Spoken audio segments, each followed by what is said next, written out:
அனைவருக்கும் வணக்கம். ரொம்ப நாளாவே இந்த ஃபூன்னு சொல்லிட்டு YouTubeல ரொம்ப ட்ரெண்டிங்கா போயிட்டு இருந்துச்சு. என்னடா இது எப்படிதான் இருக்கும்? நம்மளும் செஞ்சு பார்த்தா என்ன? அப்படின்னு தோணுச்சு. செஞ்சு பார்த்துடலாம். ஆனா சாப்பிட புடிக்குமா? நல்லா இருக்குமான்னு டவுட்டா இருந்துச்சு. நம்ம செஞ்சு சாப்பிட்டு தான் பார்ப்போமே அப்படின்னு சொல்லிட்டு இன்னைக்கு ஸ்டார்ட் பண்ணிட்டேன். இதில என்ன ஒரு விஷயம்னா, இத செய்யவே 10 நிமிஷம் தான் எனக்கு டைம் தேவைப்பட்டது. ஆனா இதோட தோல எடுத்துட்டு இத கட் பண்ணி எடுக்க எனக்கு 1/2 அன் ஹவர் ஆச்சுங்க. சேனல்ல நெறைய YouTubeல போய் பார்த்தா, சும்மா டக்கு டக்குன்னு 2 மினிட்ஸ்ல அப்படியே கட் பண்ணி காட்டுறாங்க.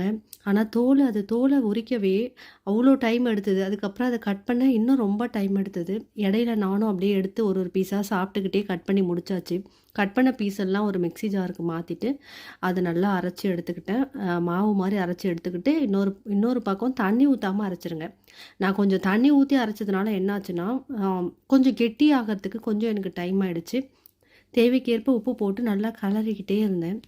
நானும் கலரி கலரி பார்க்குறேன் கெட்டியாயிட்டே இருக்கு. ஆனா நல்லா இறுகுன பதம் வரவே இல்ல.